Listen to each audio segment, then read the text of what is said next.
క్రైస్తవ జన్మ ప్రతి క్రైస్తవుడి జీవితంలో ఏదో ఒక ముళ్ళు, అనారోగ్యం అనే ముళ్ళు, ఆర్థిక పరమైన ముళ్ళు, అసమాధానం అనే ముళ్ళు, ఆర్థిక ఇబ్బంది అనే ముళ్ళు, ప్రతి వ్యక్తి జీవితంలో ఏదో ఒక ముళ్ళు తప్పకుండా దేవుడు అనుమతించాడు. జార్జానికి ఒక ముళ్ళు ఉంది, రాజానికి ఒక ముళ్ళు ఉంది, నాకు ఒక ముళ్ళు ఉంది, ఇక్కడ కూర్చున్న ప్రతి బిడ్డకు ఒక ముళ్ళు ఉంది. ముళ్ళు అభ్యంతరాలకు గుర్తు. కొన్నిసార్లు తమ్ముడు, నీ భార్య నువ్వు భక్తిగా బ్రతకటానికి ఒక ఆటంకం అవుతుంది, నీ భర్తే నువ్వు భక్తిగా బ్రతకడానికి ఒక ఆటంకం అవుతాడు, నీ కడుపున పుట్టిన పిల్లలే భక్తిగా బ్రతకడానికి నీకు ఆటంకం అవుతారు. సమాజంలో జరిగే కొన్ని పరిస్థితులు దేవుల్లో సాగిపోకుండా వాళ్ళు కొన్నిసార్లు ముళ్ళుగా మారిపోతారు. నీ ఆర్థిక ఇబ్బందే నీకు ముళ్ళు అయిపోద్ది. కానీ విచిత్రం తెలుసా, ఆ ముళ్ళ మధ్యలో ఏ మాత్రం ఆగిపోకుండా ఆ ముళ్ళ మధ్యలోనే సాగిపోయే వ్యక్తులుగా దేవుని కొరకు బ్రతుకుదుము కాక. అయ్యా, ముళ్ళు వస్తాయా, అభ్యంతరాలు వస్తాయా? జర్మనీ దేశంలో దరిదాపుగా 30 కిలోమీటర్లు ఒక స్ట్రైట్ రోడ్డు ఉందట.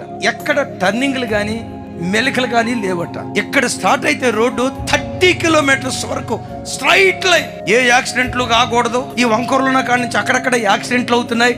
స్ట్రైట్ లైన్ అయితే అసలు యాక్సిడెంట్లే కావని చెప్పి ఆ 30-40 కిలోమీటర్లు స్ట్రైట్ లైన్ రోడ్డు వేస్తే విచిత్రం తెలుసా, ఈ స్ట్రైట్ లైన్ రోడ్లోనే ఎక్కువ యాక్సిడెంట్లు జరిగినాయి అంట. ఈ ఆర్టీఓ వాళ్ళకి అర్థం కాల. ఓ 10 మంది సీనియర్ డ్రైవర్లను పిలిచి, మరి టర్నింగ్లు ఏమీ లేకపోతే స్ట్రైట్ లైన్ కదా ఎందుకు యాక్సిడెంట్ అయింది? అప్పుడు వీళ్ళు చెప్పారట, సార్ టర్నింగ్ అయితే అమ్మో టర్నింగ్ రాబోతుంది అని అలర్ట్ గా ఉండేవాళ్ళు, కాస్త జాగ్రత్తగా ఉండేవాళ్ళు. స్ట్రైట్ రోడ్ కదా సార్, స్టీరింగ్ మీద చేయి పెట్టి చూస్తా వెళ్ళిపోతున్నాం సార్. అదే మలుపులు ఉంటే అమ్మో అక్కడ మలుపు రాబోతుంది, ఆ మలుపులే మాకు మేలుకొలుపు. దేవుడు నీ జీవితంలో కొన్నిసార్లు మలుపులు ఎందుకు ఇస్తాడో తెలుసా? ఆత్మీయ మేలుకొలుపు కొరకు.